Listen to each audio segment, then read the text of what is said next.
Good morning పిల్లలు. ఇవాళ మనం ఇంటర్ఫియరెన్స్లో థిన్ ఫిలిం బై రిఫ్లెక్షన్ అండి, interference in thin film by రిఫ్లెక్షన్లోకి వచ్చేసామండి.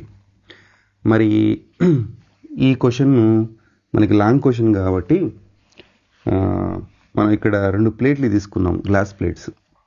ఓకే, 2 గ్లాస్ ప్లేట్స్ తీసేసుకొని మనం ఏం చేసామంటే ఇక్కడ ఒక థిన్ ఫిలింని క్రియేట్ చేసామండి.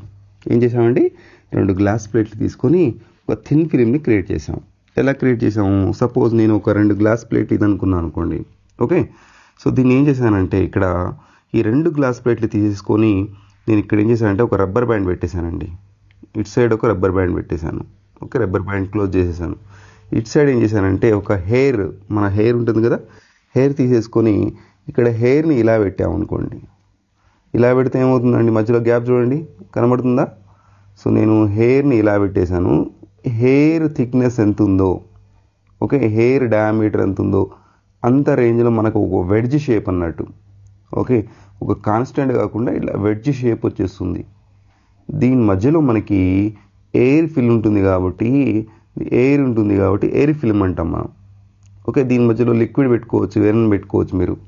ఓకే, సో దీనివల్ల యూజ్ ఏంది అని అంటే మనం ఈ డయామీటర్ అంటే నా ఫింగర్ ప్లేస్లో ఇప్పుడు మనం హెయిర్ పెట్టాం కదా, ఈ డయామీటర్ని ఎగ్జాక్ట్గా ఫైండ్ అవుట్ చేయొచ్చు ఈ ఇంటర్ఫియరెన్స్ బై రిఫ్లెక్షన్ మెథడ్తో. ఓకే, అలాంటి ఎక్సలెంట్ ఆప్టికల్ మనకి క్వశ్చన్ ఇది. మనం పిల్లలు అర్థం చేసుకోరు కానీ మనం ఎక్స్పెరిమెంట్ చేస్తూ ఉంటే దీని యొక్క వాల్యూ అనేది తెలుస్తుంది మనకి. నేను చాలా పిల్లలకు చూపించాను నేను ఈ డెరివేషన్ చేయడం వల్ల. అంటే ఈ ఇంటర్ఫియరెన్స్ ప్యాటర్న్ వల్ల మనం ఈ హెయిర్ థిక్నెస్ని మనం డాక్టర్ దగ్గరికి వెళ్ళకుండానే ఒక టెస్ట్ చేయించకుండా మన హెయిర్ థిక్నెస్ని ఎగ్జాక్ట్ వాల్యూ, అంటే ఆప్టిక్స్లో ప్రతి ఒక్కటి ఎగ్జాక్ట్ వాల్యూ వచ్చేస్తుంది మనకి. ఎగ్జాక్ట్గా మనం ఈ హెయిర్ థిక్నెస్ని ఈ interference in thin film by రిఫ్లెక్షన్లో మనం ఈజీగా కనుక్కోవచ్చు. వెళ్దాం మనం ఇప్పుడు ఇక్కడ అరేంజ్మెంట్కి వెళ్దామండి. ఓకే, ఎక్స్పెరిమెంటల్ అరేంజ్మెంట్లో ఏముందనేది అబ్జర్వ్ చేద్దాం. మనం ఎగ్జామ్లో రాయాలి కదా. నేను ఇక్కడ 2 గ్లాస్ ప్లేట్లు తీసుకున్నాను. దీని పేరు GH అండ్ G1H1 అనుకున్నాను. ఓకే, ఈ రెండింటి మధ్యలో నాకు ఫామ్ అయ్యేటువంటి ఫిల్మ్ దాని యొక్క థిక్నెస్ D అని తీసుకున్నాను. అది రిఫ్రాక్టివ్ ఇండెక్స్ μ అని తీసుకున్నాను, దాని మధ్యలో ఫామ్ అయ్యేటువంటి థిన్ ఫిలిం. ఓకే, నేను అదే రాశాను. ఇక్కడ కొన్ని పాయింట్స్ ఇచ్చాను, మనకి ఎగ్జామ్లో ఈజీ అవుతుందని.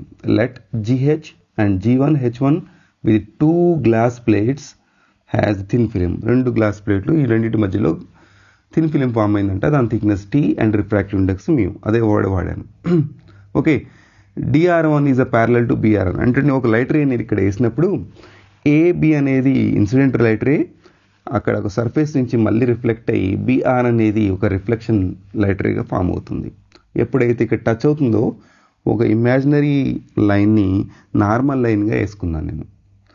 అదేవిధంగా ఈ లైట్ ఈ డెన్సర్ మీడియంలో, అంటే ఈ ఎయిర్ ఫిలింలో వచ్చేటువంటి ఈ థిన్ ఫిలింలో, మనం ఎవ్రీ టైం థిన్ ఫిలిం అందామండి, ప్రతిసారి ఎయిర్ ఫిలిం అవ్వాల్సిన అవసరం లేదు. ఓకే, మనం ఈ థిన్ ఫిలింలోంచి బయలుదేరినప్పుడు ఈ రిఫ్రాక్టివ్ ఇండెక్స్ ఉండడం వల్ల ఇది స్ట్రైట్గా వెళ్ళకుండా, అంటే ఈ పాత్ని ఫాలో అవ్వకుండా, ఇంతకుముందు ఏం చేయాలి? యాక్చువల్గా ఈ పాత్ని ఫాలో అవ్వాలి, అంటే ఈ పాత్ని ఫాలో అవ్వాలి. ఇలా అవ్వకుండా ఈ రిఫ్రాక్టివ్ ఇండెక్స్ ఉండడం వల్ల కొంచెం బెండ్ అయ్యి ఇలా వచ్చేస్తుంది, అంటే BC పాత్ని ఫాలో అవుతుంది.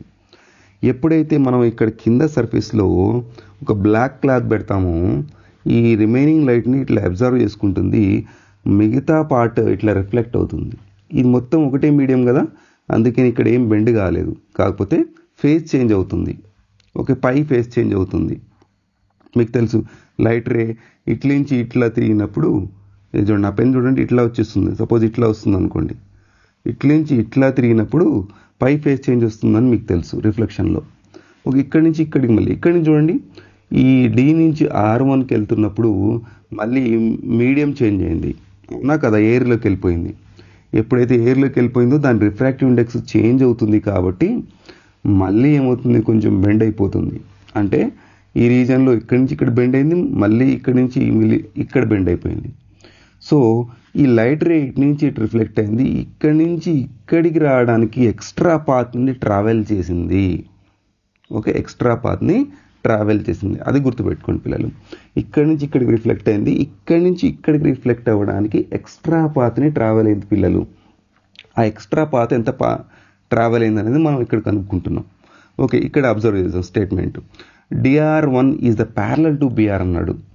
సో ఇక్కడ DR1 ఎక్కడుందండి? ఇక్కడ DR1 is parallel to BR. ఈ రెండు ప్యారలల్ రేస్ కాబట్టి ఈ రెండే ఇంటర్ఫియర్ అవుతాయి.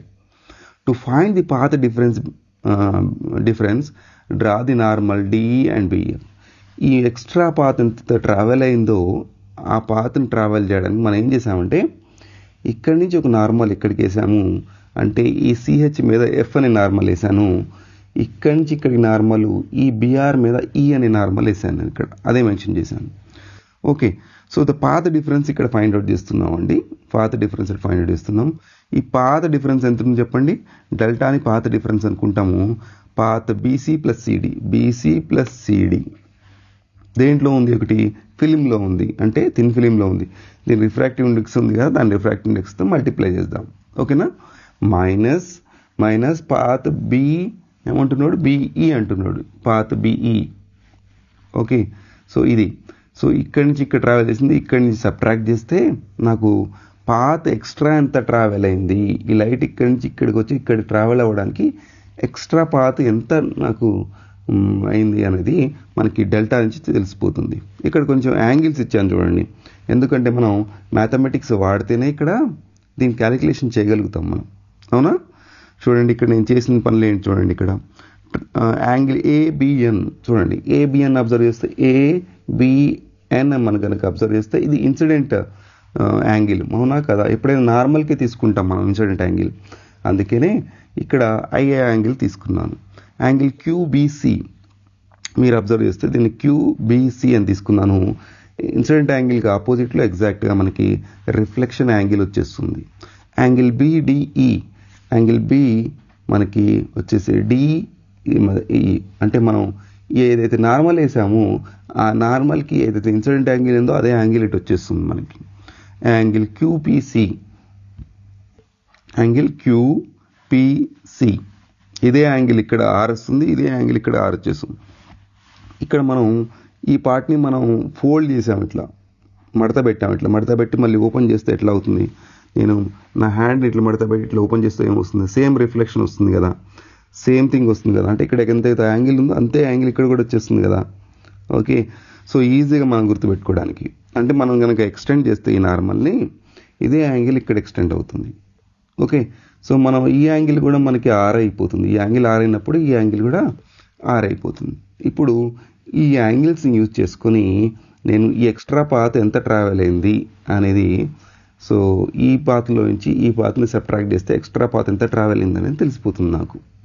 ఓకే, దాని నుంచి మనం ఈ diameter of the particular thing మనం ఎక్కడైతే ఏం పెడతామో ఇది చూడడానికి స్ట్రైట్గా కనబడుతుంది కానీ వెడ్జ్ షేప్లో ఉంటుంది. ఓకే, మనం ఫిగర్లో చూడడానికి స్ట్రైట్గా కనబడుతుంది కానీ ఇది ఒక వెడ్జ్ షేప్లో ఉంటుంది. చెప్పాను కదా ఇందాక వెడ్జ్ షేప్ అంటే ఇలా ఉంటుంది, ఇలా ఉంటుంది. ఎందుకంటే మనం ఇక్కడ హెయిర్ పెట్టాము, ఇక్కడ ఒక రబ్బర్ బ్యాండ్ వేసాము. సో స్లోలీ ఏమవుతుందంటే ట్రయాంగిల్ ఎగ్జాక్ట్ ట్రయాంగిల్గా రాదు, సో ఈ విధంగా వచ్చేస్తుంది. ఓకే, ఈ విధంగా మనం హెయిర్ పెట్టి ఇక్కడ క్లోజ్ చేసాం, ఇక్కడ రబ్బర్ బ్యాండ్ ఇక్కడ హెయిర్ పెట్టి క్లోజ్ చేసాం. ఇది ఎగ్జాక్ట్గా ఇట్లా యూనిఫామ్గా లేకుండా కొంచెం ఇట్లా క్రాస్గా ఉంటుంది. దీన్నే మనం వెడ్జ్ అని అంటామండి. ఏమంటామండి? వెడ్జ్ షేప్ అంటాం. దీన్నే వెడ్జ్ మెథడ్ అని కూడా అంటారు చాలామంది. దీన్ని ఏమంటారండి? వెడ్జ్ మెథడ్ అంటారు. ఎప్పుడైనా thin film by reflection wedge method అని అడిగితే వాడి క్వశ్చన్ మీరు కన్ఫ్యూజ్ అవ్వాల్సిన అవసరం లేదు, దీన్నే వెడ్జ్ మెథడ్ కూడా అని అంటారు. చలోనా పిల్లలు, అయిపోయిందా? చలో మనం దీనికి క్యాలిక్యులేషన్లోకి వెళ్ళిపోదామా, ఎలా ఫైండ్ అవుట్ చేయాలనేది కొంచెం ఈ పార్ట్ని అరేంజ్ చేసుకొని నేను ఈక్వేషన్ పార్ట్ని రాస్తాను నేను. ఓకేనా? ఇప్పుడు ఇక్కడ మనం ఈక్వేషన్ పార్ట్ని అబ్జర్వ్ చేస్తే delta path difference BC plus CD into mu, ఇది మనకి నేను అక్కడి నుంచి రాసుకున్నాను, మైనస్ BE రాసుకున్నాను కదా. ఇప్పుడు మనకి రిఫ్రాక్టివ్ ఇండెక్స్ మ్యూ ఫార్ములా తెలుసు, ఇది స్నెల్స్ లా మనకి sin I by sin R. sin I అంటే ఎక్కడ ఉంది? I ఇక్కడ తీసుకున్నాను, ఎందుకంటే పర్పెండిక్యులర్ ఏ ట్రయాంగిల్ రెండింటి నుంచి తీసుకున్నాను నేను.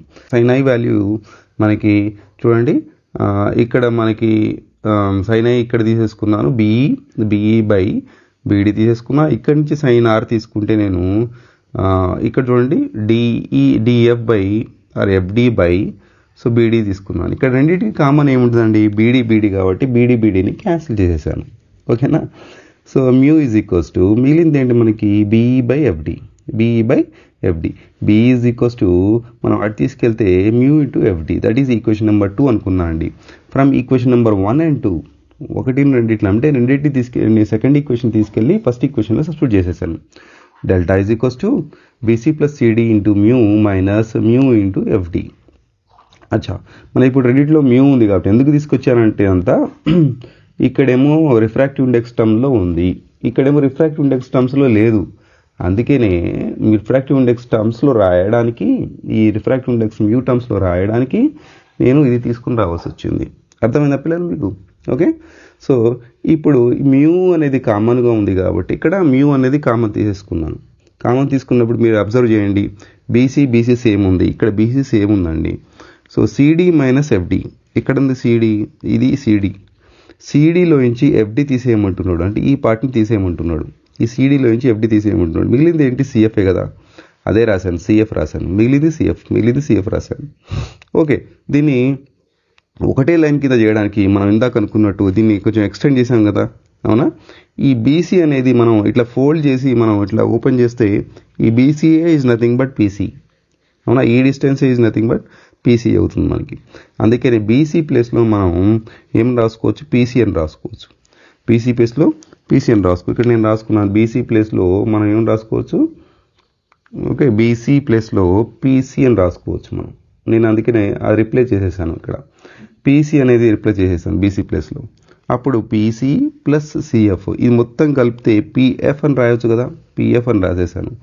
అది ఈక్వేషన్ నెంబర్ 3 మనకి. ఓకేనా. సో రిమైనింగ్ క్యాలిక్యులేషన్కి వద్దామండి. ట్రయాంగిల్ బీపీఎఫ్ నుంచి, ఎందుకంటే మనం పిఎఫ్ గురించే మాట్లాడుతున్నాం కాబట్టి బీపీఎఫ్ గురించి తీసుకుందాం. బీపీఎఫ్ తీసుకుంటే cos R is equals to PF by BP, అవునా కదా, PF by BP.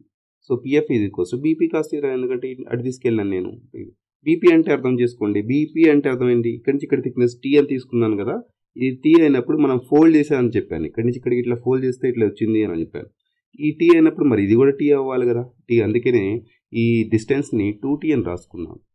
So 2t cos are వచ్చేసింది. ఇది తీసుకెళ్ళి మనం చేసామంటే ముందు ఈక్వేషన్ సబ్స్టిట్యూట్ చేసాం, అదే పాత డిఫరెన్స్ ఈక్వేషన్ సబ్స్టిట్యూట్ చేశాను. మ్యూ 2t కాస్ ఆర్ వచ్చింది, డెల్టా ఈక్వల్స్ 2 మ్యూటీ కాస్ ఆర్. అచ్చా, ఇప్పుడు ఫైనల్ ఈక్వేషన్ వచ్చేసింది మనకి. ఇప్పుడు మనకి డార్కా బ్రైట్ అని తెలియడానికి మనకి ఫేజ్ చేంజ్ ఎంత అవుతుంది, మనం రిఫ్లెక్ట్ అయినప్పుడు నేను చెప్పాను పై అనేది ఫేజ్ చేంజ్ అవుతుంది, పాత్ అనేది λ/2 చేంజ్ అవుతుంది. ఓకే, 2 మ్యూటీ కాస్ ఆర్ ప్లస్ λ/2 మనం యాడ్ చేసాం ఇక్కడ, ఎందుకంటే λ/2 మనకి పాత ఇట్లా చేంజ్ అయిపోతుంది, అంటే పై ఫేజ్ చేంజ్ అయినప్పుడు పై అన్నప్పుడే λ/2 అవుతుంది అన్నట్టు. ఓకే, మీకు ఇంతకుముందు కూడా చెప్పాను నేను ఇక్కడ. Okay, λ/2 equals to n lambda, integral multiple of lambda అంటున్నాడు. ఎప్పుడు మనకి అది బ్రైట్ కండిషన్లో అయినప్పుడు. అప్పుడు నేను ఏం చేశాను అంటే ఈ λ/2 అటు సైడ్ తీసుకెళ్ళాను, లాంబ్డాని కామన్ తీసానండి, మిగతా మిగిలిందేంటి n-1/2. ఇక్కడ ఎల్సిఎం తీస్తే 2n-1 వస్తుంది, λ/2 అని వచ్చేస్తుంది. ఇదే మనకి బ్రైట్ కండిషన్. అదే మనకి డార్క్ కండిషన్ కనుక అబ్జర్వ్ చేస్తే 2 మ్యూటీ కాస్ ఆర్ λ/2ని 2n+1 λ/2 చేశాను. ఇది లోపల తీసుకెళ్ళండి, దీన్ని అటు తీసుకెళ్ళండి, λ/2 క్యాన్సిల్ అయిపోతుంది, మిగిలిందేంటి 2n λ/2, 2 కూడా క్యాన్సిల్ అయిపోతే n λ వచ్చేస్తుంది. 2 మ్యూటీ కాస్ ఆర్ n λ డార్క్ అనేది వచ్చేస్తుంది. n వాల్యూస్ 1, 2, 3 ఇక్కడ కంటిన్యూస్గా మీరు తీసుకోండి. ఆర్డర్ ఆఫ్ మనకి ఇంటర్ఫియరెన్స్ బ్లాక్ డార్క్ మనకి ఫ్రింజెస్ ఇలా వచ్చేస్తూ ఉంటాయి. బ్లాక్ ఒకటి, డార్క్ ఒకటి బ్రైట్ డార్క్ ఫ్రింజెస్ అనేది కంటిన్యూస్గా మనకు వస్తూ ఉంటాయి.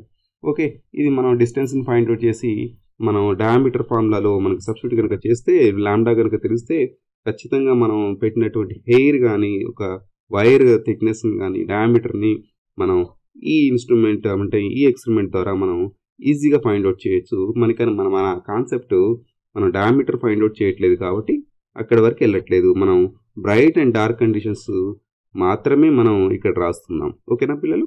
ఓకే, చలో నెక్స్ట్ క్లాస్లో నెక్స్ట్ టాపిక్తో కలుద్దామండి. Thank you.